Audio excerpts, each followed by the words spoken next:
Alors, qu'est-ce qui représente cette liberté, cette Pâque? Qu'est-ce qui représente cette sortie des enfants d'Israël? Nous allons lire Genèse chapitre, Exode chapitre 12, l'Exode chapitre 12, les versets 31, pour voir quelque chose. Exode 12, 31, écoutez ceci.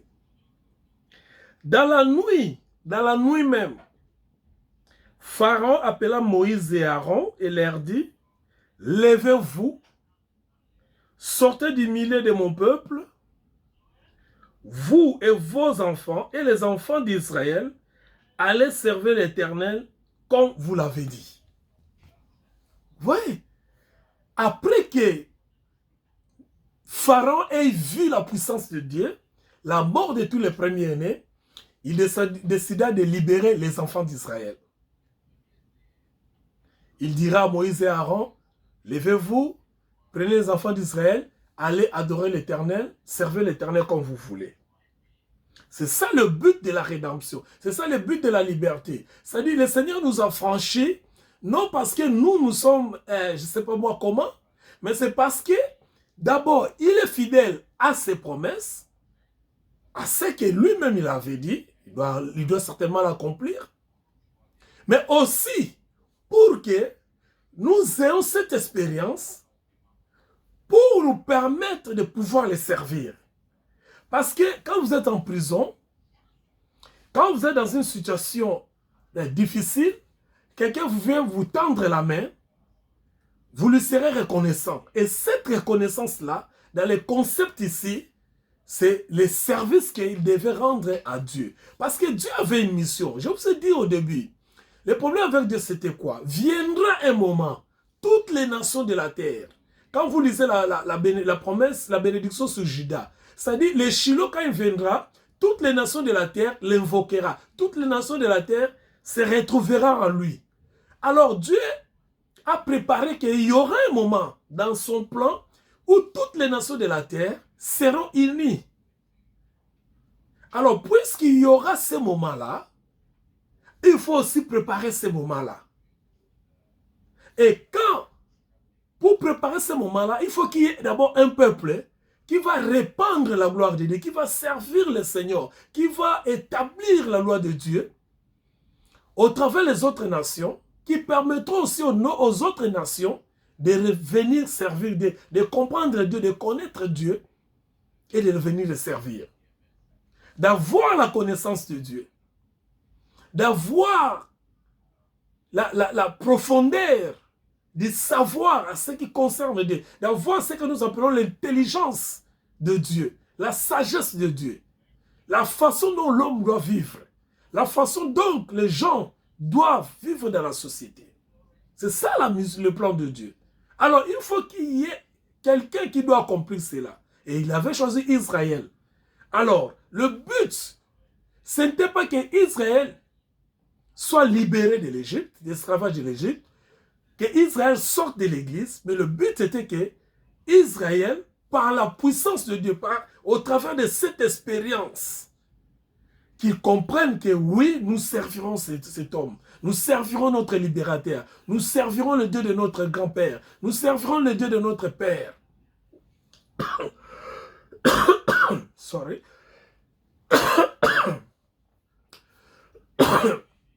C'est pourquoi il y a eu un moment, quelqu'un a dit, parmi ses descendants, que moi et ma maison, nous servirons l'Éternel.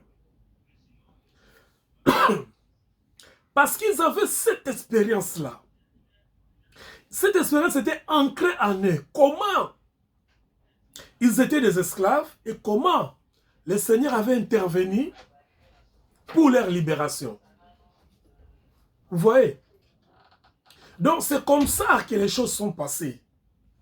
Et Dieu dans son coin attendait à ce que ce peuple, quand ils commenceront à me servir, puisque je les ai libérés, ainsi les autres nations verront ma main au travers de ces peuples, et ces peuples répandront mon nom, répandront mes exploits, et les autres nations, les autres peuples viendront aussi pour me servir. Alléluia.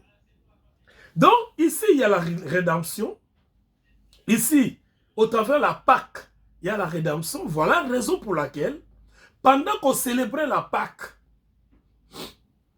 dans le Nouveau Testament, quelqu'un aussi devait mourir. Un agneau devait être immolé. Et le sang devrait couler. Vous voyez? Parce que le Seigneur notre Dieu, le Seigneur Christ Jésus est mort pendant la Pâque. Pendant qu'on s'apprêtait à célébrer la Pâque. Mais vous ne voyez pas qu'il y a une similitude. C'est-à-dire l'agneau qu'on avait immolé dans Genèse chapitre 12 pour libérer les enfants d'Israël, pour faire sortir les enfants d'Israël, pour racheter les enfants d'Israël, c'était le prototype de Christ qui devait mourir maintenant, non cette fois-ci pour les enfants d'Israël, mais pour tous ceux qui croiront, c'est-à-dire les nations qui étaient isolées, les nations qui n'appartenaient pas à Dieu, les nations qui étaient oubliées. Christ devait mourir pour eux, afin que, comme les enfants d'Israël étaient libérés par le sang de l'agneau, que les gens d'ici, les gens d'aujourd'hui, soient libérés par aussi le sang de l'agneau. Mais sauf que cette fois-ci, cet agneau-là, ce n'est pas un agneau ordinaire, mais c'est l'agneau qui est le Fils de Dieu qui ôte le péché du monde. Voilà pourquoi quand Jean-Baptiste l'a vu, il a dit, voici l'agneau de Dieu qui ôte le péché du monde. C'est-à-dire le monde était dans les péchés. Il fallait maintenant qu'il y ait un agneau qui devait ôter les péchés du monde. Comme à l'époque, il devait avoir un agneau pour libérer l'homme de l'esclavagisme. Cette fois-ci, il doit avoir un agneau pour libérer l'homme de l'esclavagisme du péché. Donc, Christ est venu pour sauver le monde du péché. Christ n'est pas venu pour que les gens s'enrichissent. Christ n'est pas venu pour que les gens aient des mariages. Christ n'est pas venu pour que les gens aient des voyages. Christ n'est pas venu pour que les gens, je ne sais pas moi, soient comment. Christ est venu pour que les gens soient d'abord libérés de leurs péchés, rachetés de l'esclavagisme du péché. Parce qu'en Égypte, un peuple était esclave d'un système. Aujourd'hui, le même peuple, le monde est aussi esclave d'un système qui est le péché. Alors, comme on avait fait en Égypte pour libérer, il fallait le sang. Ici aussi, pour les libérer de leurs péchés, il fallait le sang. Et cette fois-ci, le sang d'aujourd'hui est très différent de le sang d'hier. Là, nous verrons ça quand nous allons entrer dans les livres d'Hébreux. Parce que le sang ici, c'est le sang du Christ. C'est le sang du Fils de Dieu. C'est le sang de l'agneau de Dieu. C'est le sang de Dieu homme qui a donné sa vie pour nous. Alléluia. Merci Père pour Jésus-Christ. Merci Père pour Jésus-Christ. Alors, comme Israël, quand il était sorti de l'Égypte, il était sous la protection de Dieu. C'est de la même sorte, de la même façon que ceux qui sont rachetés aujourd'hui, ceux qui sont rachetés par le sang du Christ, sont protégés par Dieu. Israël, c'est l'église de Dieu en Égypte. La maison où il se trouvait, la maison avait mis le sang dans les linteaux.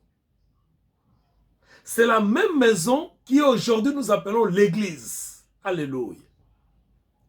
Ils étaient protégés dans une maison couverte par le sang. Nous aussi, nous sommes protégés aujourd'hui dans une maison couverte aussi par le sang. Bien que la nôtre n'est pas visible comme était la leur. Ndako na bango ezalaki comme ndako physique, mais biso ndako na biso ezali église. C'est pas église en termes de la construction, nous voyons partout, mais l'église en termes du corps, le corps de Christ. Le corps est spirituel. Le corps qui est bâti sur le rocher. Le corps dont personne ne peut détruire. Le Seigneur a dit, sur cette pierre, je bâtirai mon église. Sur ces rocs, la pierre dont on parle, les rocs, je bâtirai mon église. Et les portes de séjour des morts ne prévaudront pas contre elle. C'est de cette pierre-là qu'on parle. C'est de cette pierre-là que le Seigneur est en train de nous montrer où nous nous situons, où nous nous trouvons. C'est-à-dire, tous les bien aimé, oh, tous a besoin de bangelo comme côté. Tu as besoin de motomoko te bangisa biso. Tu as besoin de motomoko te condamner biso. Tu as besoin de motomoko te zobiso na boumbu. Tu as besoin de boumbu te. Nous sommes de ceux-là qui sont sauvés. Nous sommes de ceux-là qui sont rachetés. Nous sommes déjà des gens de la maison, protégés. Je ne sais pas pourquoi Batumingi Babanga Katilelo. Parce que l'église est bâtie sur les rochers, qui est Jésus-Christ lui-même. Voilà que, comme Dieu avait accompli la promesse de la libération des enfants d'Israël, de la même manière qu'il accomplira aussi la promesse qu'il a donnée à l'église, que les séjours de mort, même l'enfer, ne peuvent rien, les portes de l'enfer ne peuvent rien contre l'église. C'est-à-dire, nous qui sommes là, nous n'irons pas à l'enfer. Ce qu'on a déjà dans la carte église. Quand je parle de l'église, je parle de la foi en Christ. Donc, quand tu as déjà la foi en Christ, tu n'as besoin d'aucune personne pour t'amener dans le royaume de Dieu. Parce que la promesse de l'église c'est que les portes de l'enfer, puisque les portes de l'enfer ne prévaudront point contre nous, c'est-à-dire, nous sommes dans le cas de l'opposé de l'enfer qui n'est autre que le royaume de Dieu.